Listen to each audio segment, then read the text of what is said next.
Hi everyone, Andrea here from Yummy Calm. Just wanted to share with you today my Pom Pom Border. I recently used this on my running circles around my auntie blanket that I made for my gorgeous nephew. I really love the fact that it has such a tactile, sensory element to it. So it just has these beautiful little pom-poms that sort of sit up and it feels so lovely. And for a little one, it's just so nice to have such a sensory element on the blanket. Now for this particular blanket, I have used a combination of Fiddlesticks Superb Big in the white, and I've also used some gorgeous variegated yarn from Premier Yarns. This is Colour Fusion, and I used that on the blanket. This is the leftover for the blanket that I made for my nephew, and the reason I use this is that it has so many beautiful colours in it, and he asked for a rainbow blankie. So obviously, what do? He asked, so of course I've made it. So I just wanted to share how to do this with you today. One of the reasons why I do the border the way I do is, as you can see here, there's actually no little spots there along that border for little fingers to get caught in. And so I've done that very, very deliberately. So it's actually, you can see that it's actually a slip stitch. And what it does is it just minimizes the risk. It gives you the tactile element without the risk associated with it. So I'm just going to show you how to do this. So very, very simple. So if I was to start, I might just extend that out and start in a corner for you. And just start with a slip stitch. Join with a slip stitch into any corner is fine. And there we go. So as you can see, I'm just moving it along so I can show you how to do it here. So slip stitch there, and then slip stitch across into the next stitch. 2, and then there's the third one. Alrighty, so chain 3. You can see I'm using a Clover More 6mm hook here with these particular yarns. So what we're going to do is we're actually going to do 4 partial stitches here in addition to our initial chain 3. So if you're using UK terms, you're going to do 4 partially completed trebles. There's 1. And if you're using US terms, you're going to do 4 partially completed double crochet. And that's 2, 3, and 4.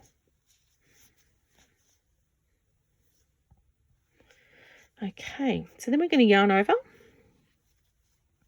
and you're going to pull through all those 5 loops that are on the hook there, just like that. So that gives you a cluster. What you're going to do though is you're going to pop that little cluster up, and you're going to slip stitch into that next stitch there, just like that. And as you can see, the fact that you've anchored it there, that little cluster acts as a little pom-pom. So again, we're going to slip stitch across 1. So the first slip stitch is to anchor our stitch, our pom-pom. Second stitch allows second slip stitch allows a little gap, and the third slip stitch is the beginning of our next stitch.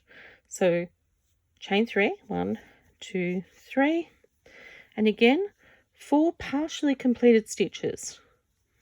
So into that same hole. 1, 2, 3, 4. So again, we have 5 loops on the hook, yarn over, pull through all 5, pop up our little pom-pom, there we go, and then anchor it into our next stitch with a slip stitch. So there we go, we've anchored that. So again, 2 more slip stitches, 1 for our gap, 1, and then our next one is the beginning of our next stitch. 1 more, 1, 2, 3 chains, and then 4 partially completed stitches, 4 partially completed trebles if you're using UK terms, and double crochet if you're using US terms. 1, 2, 3,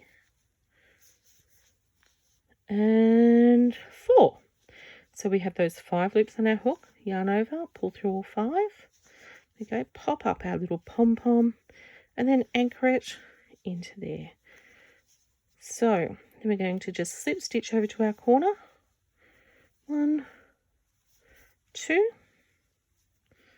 chain 1, and then turn our corner, so another slip stitch into the corner, 1, and then we've got 1 for our gap, and then the next slip stitch is for our next pom-pom. We'll just do the 1 more and I'll show you where we're at. 1, 2, 3 chain, 4 partially completed stitches, 1, 2,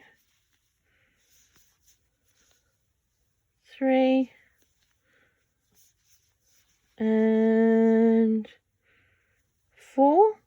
So we have our 5 loops on the hook there. Yarn over, pull through all of them, and then pop up our little pom-pom and anchor it just with a slip stitch in the next stitch. So there you have our fabulous little pom-pom border. As you can see, it just is lovely and soft and tactile and just gives such a really nice finish. On our simple granny squares, you can see it gives a really lovely finish on that. So if you want to see the entire blanket and get some instructions on that, it's available on the Calming Yarn blog, which is on Yarn Me Calm website. So if you go to Yarn Me Calm, you'll find the Calming Yarn blog and the full pattern for, not the written pattern for our pom-pom border, but also for the running circles around my auntie blanket is available on the blog. Take care, everybody, and see you soon. Bye.